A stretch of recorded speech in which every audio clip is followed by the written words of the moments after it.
So you want to know why clowns have a bad rap? Why? Because of Boise Bugsy Bipsy. Fun little clown. BBB. No one really liked him that much. No one really hated him that much. He was just a good old clown. You see, the problem is that BBB didn't like sweets. He didn't like chocolate. Didn't like cake. Didn't like candy. Didn't like soda pop. Didn't like any of that shit. He hated it. He was a salty man. Enjoyed chips. And preferably enjoyed meat. But being a clown, you're rarely gonna come across a party where someone has meat. Because as much as that would be, his dream, always, sometimes when because that's the thing too, he didn't like it, but he kind of had to eat it. When you think about being a clown, you gotta remember that not only do you get paid, but you're out there for hours, and you do need to eat. Unless you brought something along, which, by the way, most people don't want you to do because they think it's weird when you're like, can I have 5 minutes to go eat a sandwich in my car? Because, oh, God forbid, Tommy comes out and sees you fucking nomming down on a ham and cheese, gonna break the allure of, I don't know, some magical clown character. Whatever. So, to keep your blood sugar up, to keep fucking not passing out from your possible multi-clown day fucking trips, you've got to eat what you're given. No one ever asked a damn clown if they want a fucking stick of celery. No one ever asked a damn clown if they want a baguette. Everyone's like, do you want a piece of this cake? And then, of course, the years got worse, with fondant and all that shit. Fucking covered in just thicker layers of sugar. Oh, even better. I haven't eaten anything all fucking day but cupcakes and cookies. And what do I want now? Oh, a thick fucking hand's thickness of fucking sugar over top the giant sugar patty. Yeah, that sounds great. So, he didn't like sugar. But he's got to eat it all the damn time. And this is why clowns have a bad rap. This is why clowns are considered evil and psycho and killers and all kinds of things, because you gotta remember, they're just performers. They're practically buskers. They're just lucky that they live on a horror type of work regimen and they can actually schedule themselves to people, and they don't have to sit on the side of some corner saying, hi, I promise I'll make your kid laugh for a little bit of cake. They're just lucky they don't have to do that. They take everything they can get. Well, BBB, Mr. Whatever, something, whatever that I said, doesn't really matter. He's BBB now.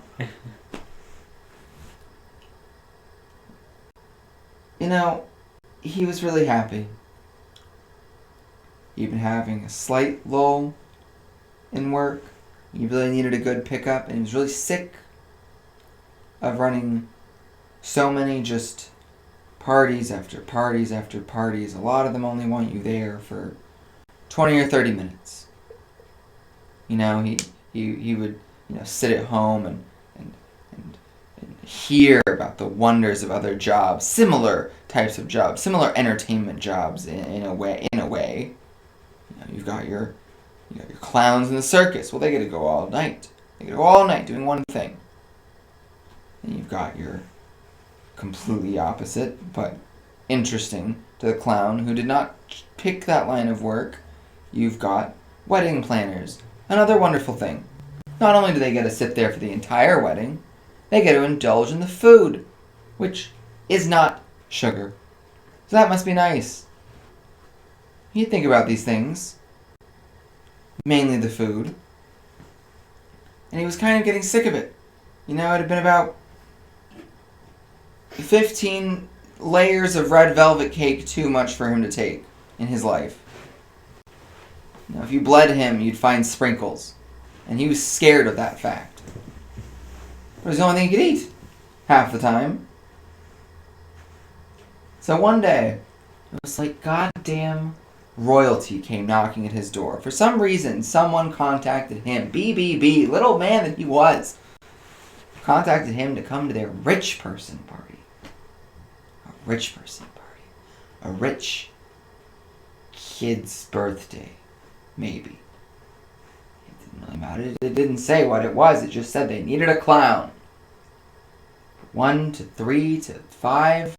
However long the party lasted, however long it was, no matter what happened, they wanted a clown there. Oh, man. And when he got there, it was like everything his fucking mind had always wished for. All the good foods. Oysters, steak, caviar, sandwich trays, all the different breads, all the dips, all the crackers that he'd seen on shelves for $8, crackers he'd never buy. But they had them. They had all the food. And all they wanted every once in a while was a balloon here and there, a honk of the nose, maybe some stupid joke or a little dance number or something. Everyone was drunk. He couldn't, for the life of him, he still couldn't remember if there was even a kid there. Couldn't remember if there was a kid's birthday party, or if it literally was just some rich old people's party and they wanted a clown there. For all that he fucking knew, that was their thing. But, he didn't care. He's a clown. He's got to make his money somehow, as long as he didn't have to do anything. That's all that really mattered.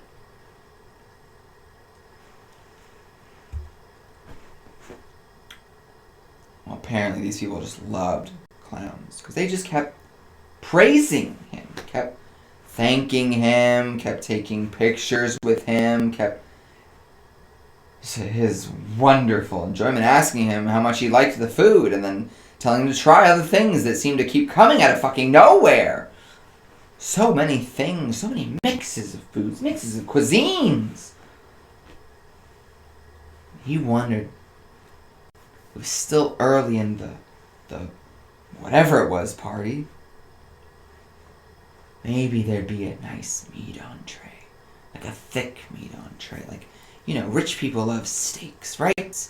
And ribs and pork chops and legs and shit. They buy them by the poundage. Huh. I'm sure. So he was sure maybe there'd be something good. Something good coming his way. Maybe he was lucky. If he was lucky, maybe he could get that little bit off the end. If it was scraps, it didn't matter. I'm sure those rich people marinate their shit in goddamn poor blood. It's probably so good. They've got a grill that just rises, from the middle of their goddamn island inside their kitchen and goes up through a skylight and hits a perfect beam that's been roasted down from some rich person's satellite to come hit it and give it the perfect grill marks. Perfect exact radiation to just lock in the flavor, whatever it was. It had been a while since he'd had a good steak, if you couldn't tell. He'd had too much cake. So when they brought out what looked like, to him, a mile-long Subway sub of steak kind of platter,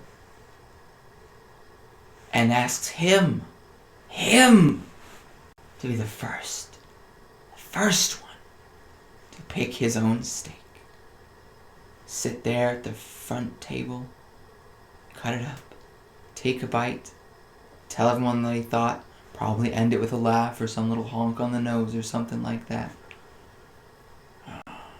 Gets up there and he grabs two. He loves both kinds. He grabs a really well done steak and he grabs the rarest thing he can find. He starts with the rarest piece. When you really have been craving steak for so long, sometimes you want to eat and bite into practically mooing cow.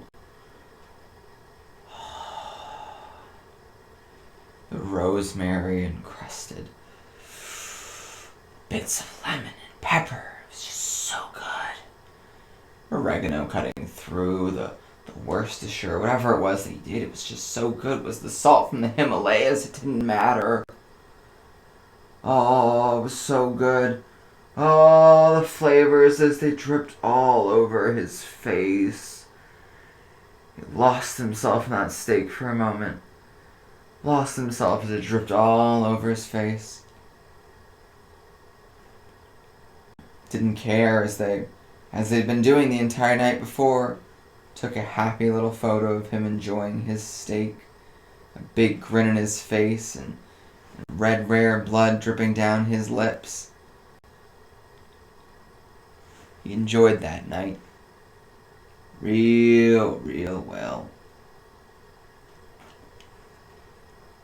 Till he found out later he was eating toddler steak at a really rich person's party. Really rich. So, that photo kind of went in circulation for a couple years. It's kind of what made kids terrified of clowns. Kind of got this whole mixed notion that clowns eat kids and shit. Some people just really like steak. It's not their fault they don't know where it comes from. Poor BBB. Still can't look at a steak to this day without wishing he had a cupcake.